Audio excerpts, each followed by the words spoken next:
And welcome back to NFC Beast, the only show tackling the topics that matter to your fan base in the NFC East. And joining me today, we have a total of 4 insiders to break down all of the news of your team and beyond. In New York, we got my main man, Lou Albanese. In Dallas, Mike Ducey rejoins the show. And in Philadelphia, Tom Shredenchick pinch hitting for Bree here today. Guys, so much to talk about going down in the NFC East again. We got to start this conversation in New York, though. So, Lou, I'm coming to you. News came out on Tuesday that Jaxson Dart would be getting his first start for the Giants. Your thoughts? The word is desperation. I knew that at one point Jaxson Dart was going to start. I didn't expect it to be this soon. They kept saying they didn't want him to play at all, but they had no choice. Russell Wilson was horrendous Sunday night. Jaxson Dart, it might be the only thing left that can save Brian Dable's job, and I wouldn't bank on it because as a rookie, I doubt very highly he'll be able to save his job.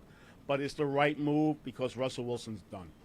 Now, to that point, and I want to say this, obviously here in Washington, there's a quarterback, a rookie quarterback who came in last year, started from week 1 on, and now has been called a savior of the entire franchise. So we can't put it beyond Jaxson. But, Tommy, how do you like the process that the Giants went through in making this change? I agree with what Lou said, that I think Brian Dable's job is on the line with this decision. The thing I worry about with it is a porous offensive line that the Giants have tried how long to rebuild and haven't been able to.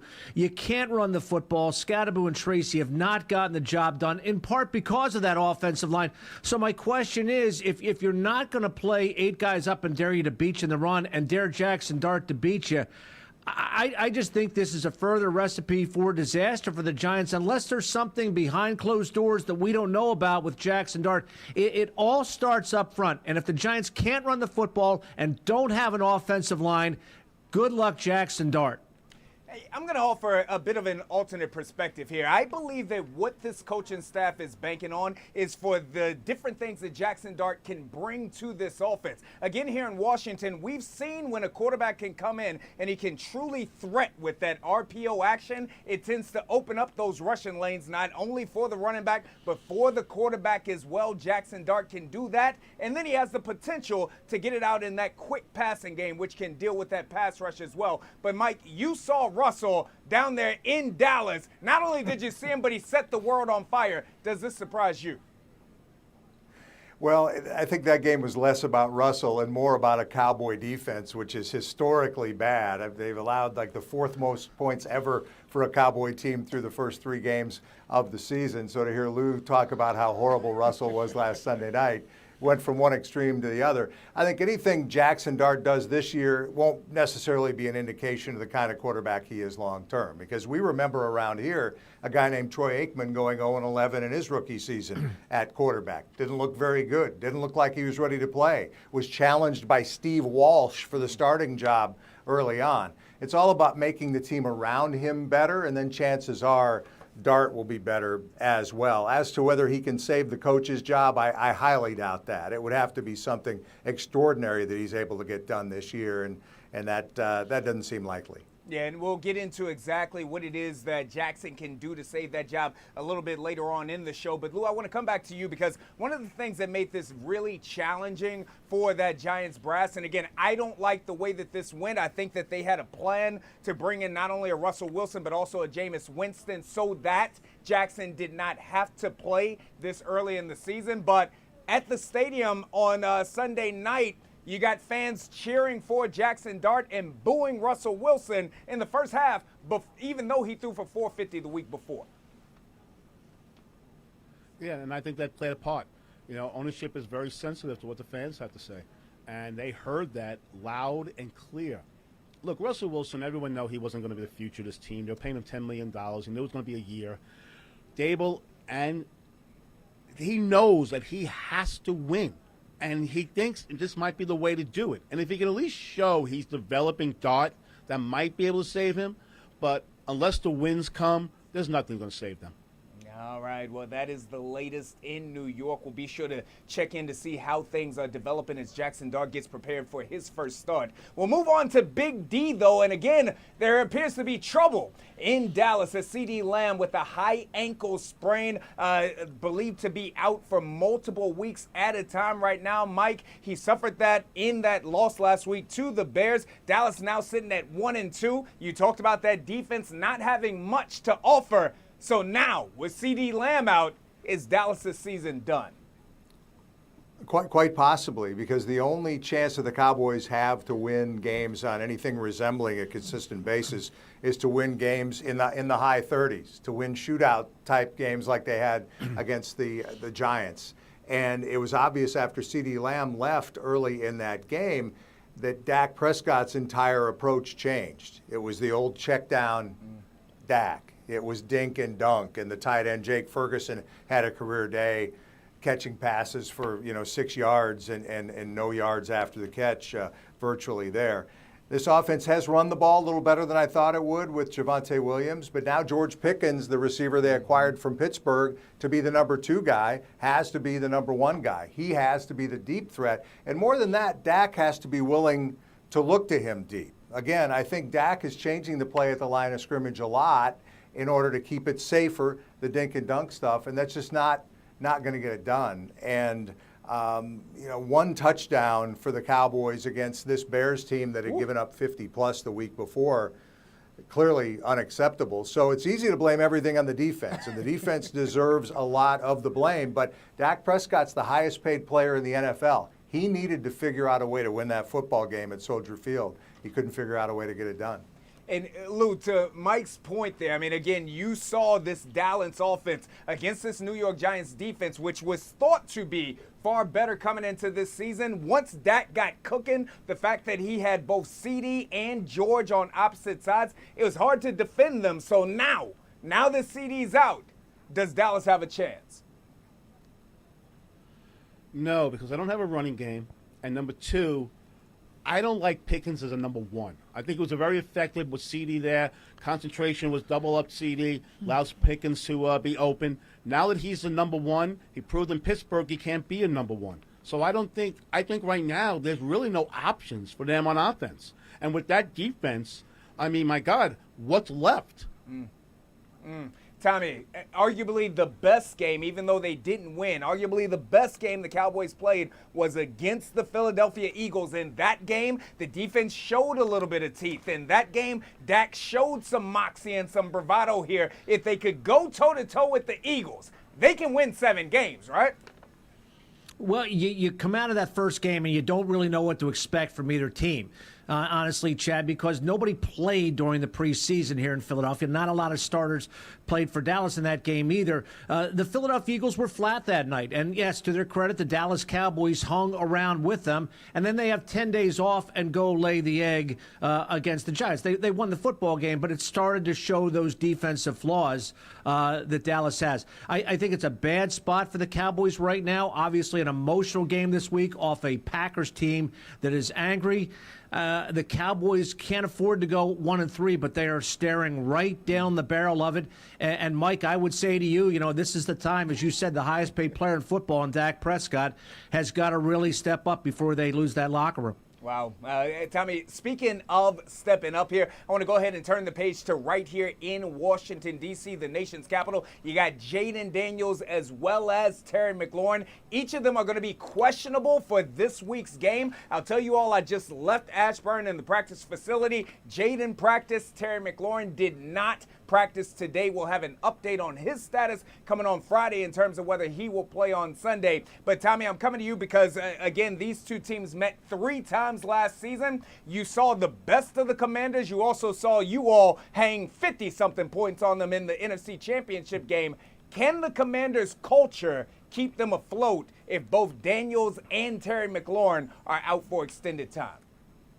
Well, I'll get back to one of Mike's guys in this situation, and that's Dan Quinn, who was the defensive coordinator the last time the Cowboys won the division. I think Dan Quinn is one of the most underrated coaches, not just in the NFC, but in the entire National Football League. He has created a culture in Washington and it wins. You saw what Marcus Mariota was able to do last week. Dan Quinn has created a culture of winning in Washington that you plug bodies in. Yeah, you want McLaurin. You want Daniels to be healthy down in Atlanta this weekend. But I think Dan Quinn doesn't get enough credit. I think they win the game again, thanks in large part to the foundation Dan Quinn has started to lay in Washington. Mike, you just heard it. Go ahead and pick that up. Yeah, and I'm all for culture, and we're hearing a lot about culture here with new coach Brian Schottenheimer and the Cowboys. He's a real rah-rah guy, and I don't mean that in a dismissive way. I really don't. But it only works insofar as your starting quarterback works, in my opinion. And if that's Daniels, obviously that's the best possible option for Washington right now, and it sounds as though it's trending in that direction. But that franchise was smart enough to bring in a backup quarterback who's now started 75 games in the NFL. And has proven, he's slightly below 500 career-wise as a starter, but proven he can win games in the NFL in Mariota. So I think that's where you have to have confidence in the culture being able to continue in a positive way, even if your number one signal caller is out. But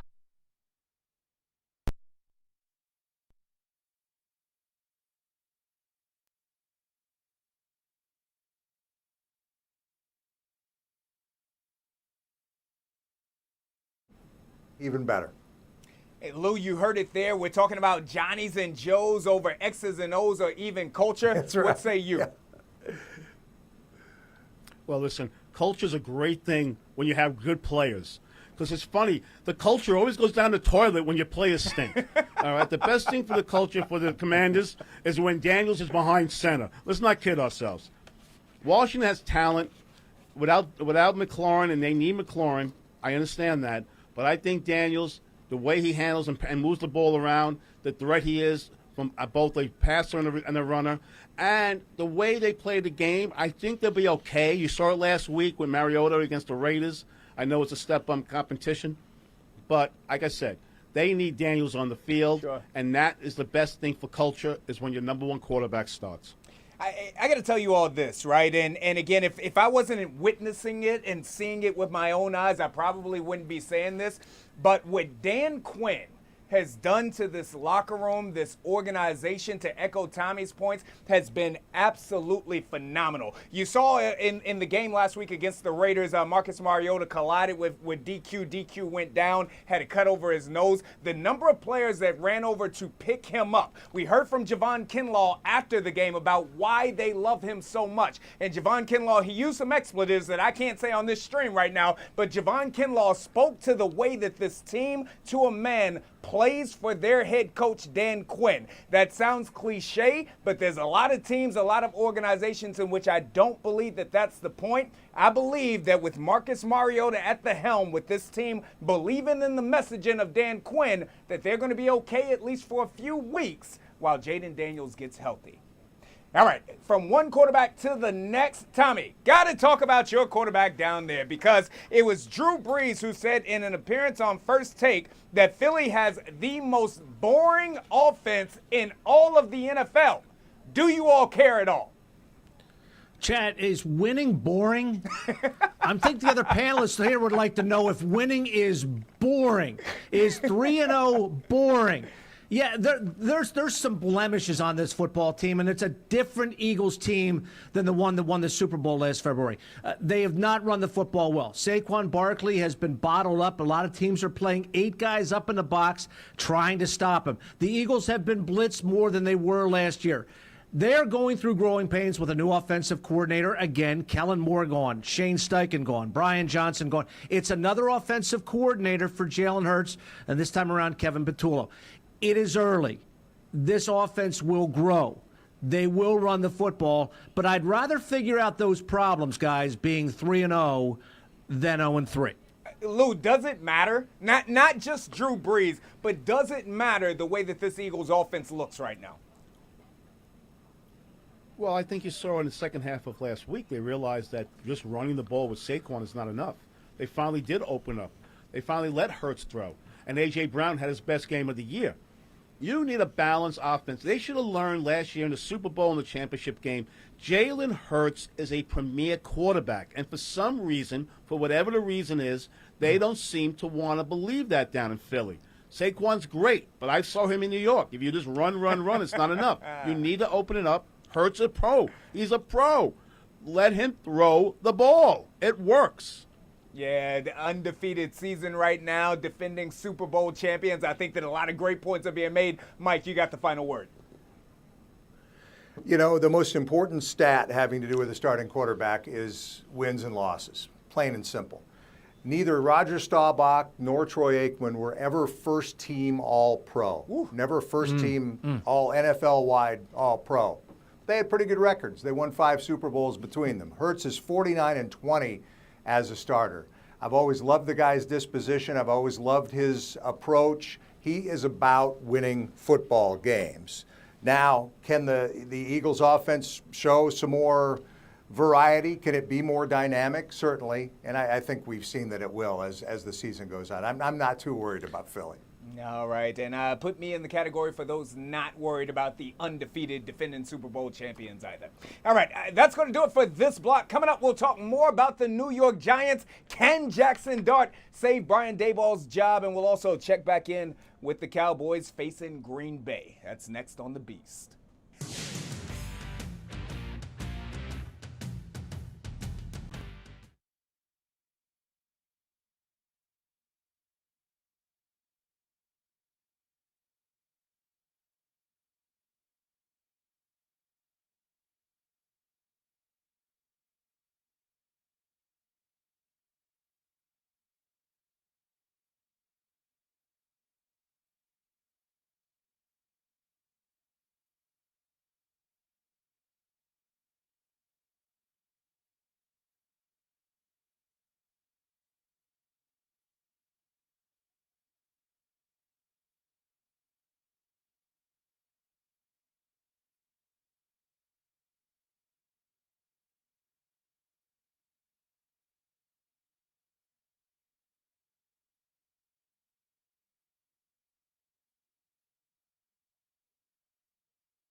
Welcome back to NFC Beast. All right, Lou, we touched base on this in A block when we started the show. Jaxson Dart now the starter for Brian Daboll and Joe Schoen. A ton of pressure not only on him but on this organization. What do you need to see from him on the field and in terms of wins to believe that they can save the jobs of the coach and GM?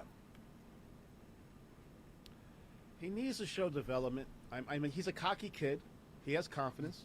You know, there's a great story that came out this week with Eli Manning saying how Jaxson Dart, he said, hey, whatever you want, call me. I'll give you any advice you want.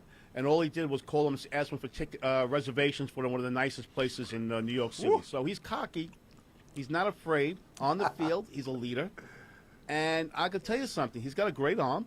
Now, he didn't see those defenses in preseason that he's going to see now. But I think there is ability there, and I think his cockiness will be leadership.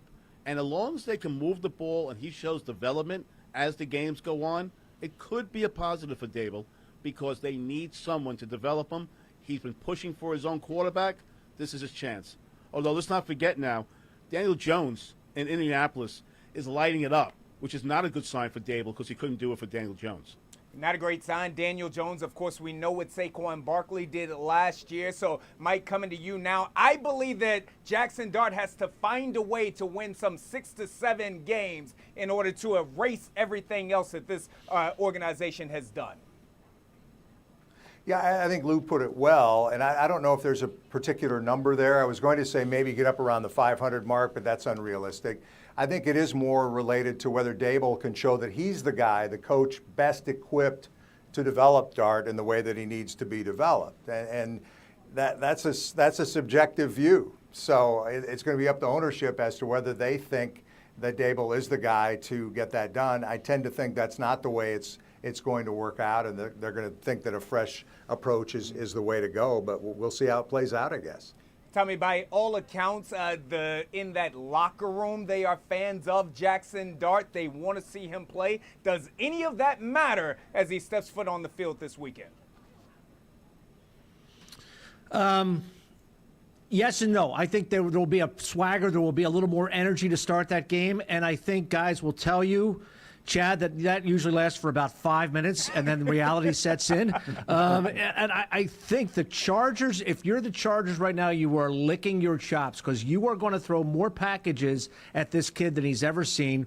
Teams are going to be blitz happy and show more packages than this kid has seen. I'm fascinated by the whole dynamic of how the Giants and Joe Shane and Brian Dable went from he's going to sit all year, he's going to watch all year, and 3 games in, that's over. The other factor I think will be fascinating to watch is you have 2 veteran quarterbacks in New York, in Jameis Winston and Russell Wilson. How much do they mentor this kid? And how much do they realize they're at the end of the line, we're done here? And how much do they become teachers and mentors to help Jaxson Dart as this process unfolds? Yeah, and by all accounts, at least thus far, it appears as though Jameis Winston has accepted his role. If Russell Wilson's past has anything to say, maybe he will do the same. But, Mike, I want to come to you now because another huge game coming up this weekend. We got Dallas and Green Bay. It is the return of Micah Parsons. How is Micah going to be received in Dallas? Oh, by the fans, it'll be a positive response from Cowboys fans who I think 90% feel it was a terrible trade, and I agree there. But here's the element that you need to remember. This Jerry World, AT&T Stadium, seats 90,000 people. And regardless of the circumstances, the Packer fans travel really well. So it'd be 35, 40% Packer fans in there anyway. I think it's going to be a 50-50 split on Sunday night. I think this has the potential to be the most humiliating home game that Jerry Jones has ever suffered through in that stadium, because the chants of "thank you, Jerry" are going to be ringing throughout that stadium from Packers fans thanking Jerry Jones for making that trade. Wow. And in terms of on the field, Parsons gets to tee off against a depleted offensive line. The rookie right guard is out, the center's out, the left tackle hadn't been good since he started here a year ago as a rookie. So I think Parsons could have a huge night getting after Dak Prescott. So between the actual play on the field, the productivity Micah is likely to show, and kind of the vibe in the building, is going to be a long night for Jerry, in my opinion. I've been wrong before, once or twice, but I don't think I am here. Mike, if you are correct, it will be a long night for Jerry Jones and for that Cowboys brass. All right, coming up, we got 4 big games in the NFC East, and these gentlemen are picking them all. That's next on The Beast.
All right, it's time for our 2-minute drill here on NFC Beast. Here's where we're going to pick our games. We'll start with that Philly versus Tampa matchup. Tom, this is one of the biggest games in all of the NFL this week. Who wins and why? Pair of undefeated teams, Chad, both 3-0. Everything says Tampa Bay in this game. Baker Mayfield's last 2 games against the Eagles, over 300 yards in both games. Eagles flying down to a 90-degree day with humidity. Nothing can prepare you for that. The Eagles are actually leaving a day early to try to acclimate.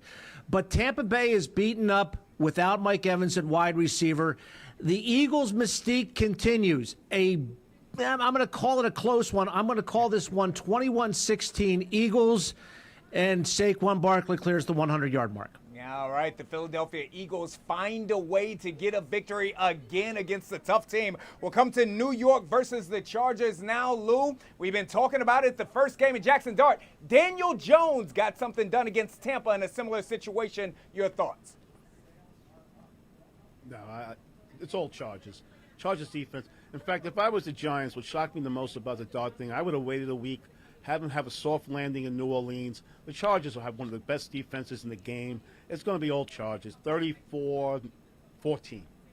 All right, 34-14 for that one. Jaxson Dart loses his first game. Washington taking on Atlanta, traveling down to Atlanta. Again, from what it is that I saw on a Wednesday, I don't anticipate Jaden Daniels playing. I'd be surprised if a Terry McLaurin plays. All that said, I believe that Commanders culture comes through. The Washington Commanders defense shuts down Atlanta, and Washington walks away with an 18-16 victory to improve to 3-1 on the season, and fans here in the DMV continue to raise hell. That brings us to the marquee game of the weekend. We talked about this a moment ago, Mike. Micah Parsons coming back. You say that this might be the most embarrassing moment for Jerry Jones. Who wins and why? I think Green Bay wins and wins big. As we mentioned earlier, the Dallas defense can't stop anybody right now, let alone a Green Bay offense that is potentially prolific. I think Micah gets after it defensively and makes life tough for Dak Prescott. I've got Green Bay 38, Dallas 24 in this game. Two-score advantage for the Packers. Tommy, your thoughts on this one? I think you have and not only the emotions that Mike talked about, which certainly will be there. I think you have a Green Bay team that I mentioned that lost a bad game last weekend to Cleveland. They've snarled in that all week. I think that's a bad combination. A bad Cowboys team right now, an angry Packers team, a team that will, quote unquote, win this one for Micah. I think this could be ugly for the Peacocks Sunday night. Yeah. Hey, Lou, there are people around the league who believe that this Green Bay Packers team is arguably the best team all around in all of the NFL. For Dallas right now, is there a chance that they've got all of this emotion on the line and they come out and win one for Jerry Jones? No, that's not going to happen. In fact, last week was the trap game for the Packers. That's how they lost. No, they're going to come out. They want to come out for Micah. They know what this means for him. They're going to be all in, and I don't even think it's going to be close. I just worry about Dak Prescott's health more than anything else. Wow. And we heard from Micah. He said that, what did he say? He spoke about sacking Dak Prescott potentially there, Mike, and he said that Dak is one of his closest friends. He is always a mentor for him, so it'll be challenging for him, but he's going to go out there and get it done. Tell me this, though, Mike. If Dallas has a chance, if they have a chance, what's their chance? Boy, it's hard for me to come up with a way that they win this game. I think the only way they do it is if Green Bay turns the ball over multiple times, and Dallas might have to score a defensive touchdown just to balance out what they're going to give up from that Green Bay offense. I think some really crazy, wacky stuff is going to happen. And I think Dak's going to have to get the ball down the field. He's going to have to, make some chunk plays through the air, unlike against Chicago where he settled for the short stuff more often. Dallas, as I said earlier, the running game might be a little better than people are giving it credit for right now. So if Javonte Williams can grind something out on the ground and have a 100-yard game, maybe there's a way Dallas keeps it close, but I don't see that happening. Yeah, and listen, I've got to agree with all of you all. You look at this Green Bay squad. When the Washington Commanders went to Lambeau Field on a Thursday night, Green Bay was balanced on offense. They showed an ability to run the ball. They were able to get the ball to some 4, 5, 6 receivers. I don't know if there's a better receiving core from top to bottom in all of the NFL that Green Bay has. And then those edge rushers coming from one side, the other side, and even up the middle. This Green Bay Packers team is built. They're stacked. And as you all said, coming off of a loss, I believe that they're going to be looking for some get back. That's going to do it for us right here on the NFC Beast. On behalf of all of our esteemed panel, Lou, Mike, and Tommy, thank you all so very much. You can check out NFC Beast each and every week right here on Fox Local.